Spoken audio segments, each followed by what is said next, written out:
Hi everyone, back on Sunday night I did manage to do a live stream. I have now edited that together and put it up on 153 News. We did get shut down mid-flow unfortunately, but we touched on a few subjects. The Bradford Stadium fire came up, so looked at a few bus attacks and stuff, one of which I mentioned Conor McGregor.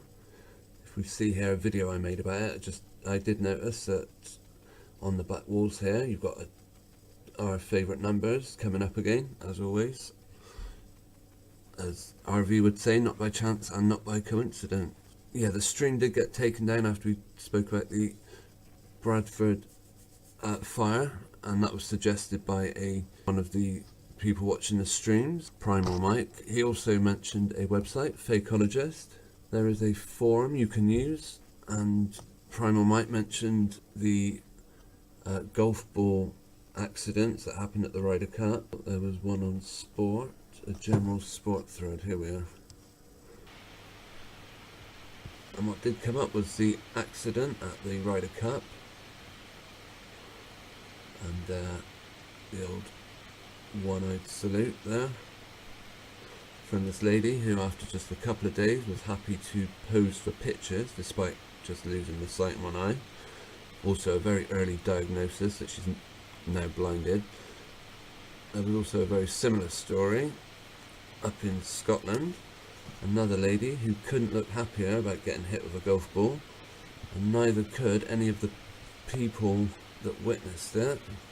Big smiles all round, but as we see, no one has a bigger smile than the lady herself.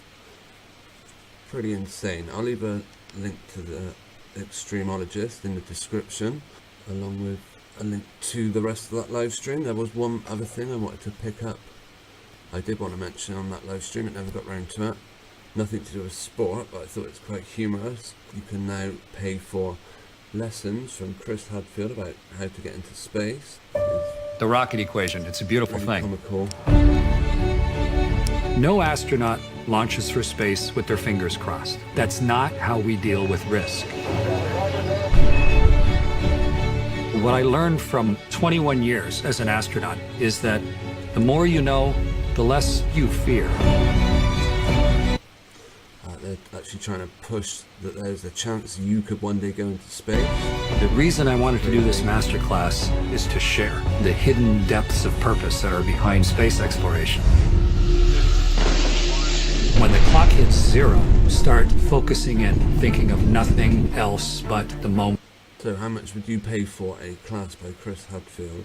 For that single class is £85. I'm sure they're going to give you everything you need to one day go off into outer space. But the moment that you're in.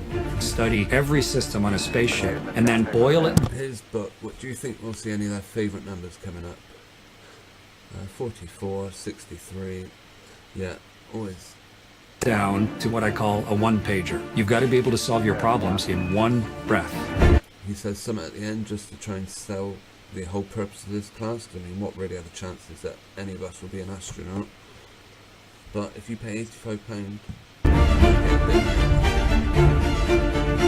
you have to push your lungs forward through the drag of the atmosphere.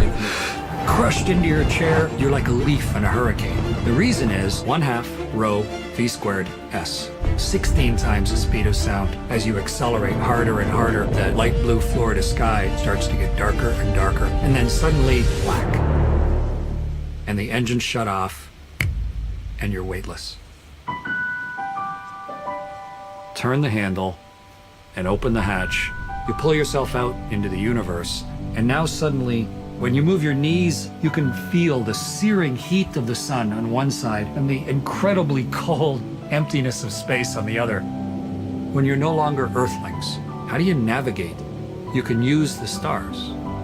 You can actually see how that place where you were raised fits into the overall complexity and reality of the solar system. You start to unavoidably wonder, are we alone in the universe or not?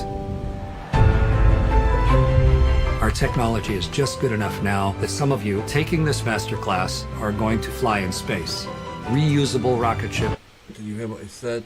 Now at the point where we are likely to fly in space commercially. So why not invest a bit of money into that? Our technology is just good enough now that some of you taking this masterclass are going to fly in space. No doubt about Reusable rocket ships give us access to explore like we've never had before. It will be a great moment of introspection for humanity if you're the person who finds that one little fossilized flower on Mars. Yeah, good one. Mars, is that really going to happen? Okay, anyway, get on over to 153 News and watch the live stream. And I'll be back again with another video soon.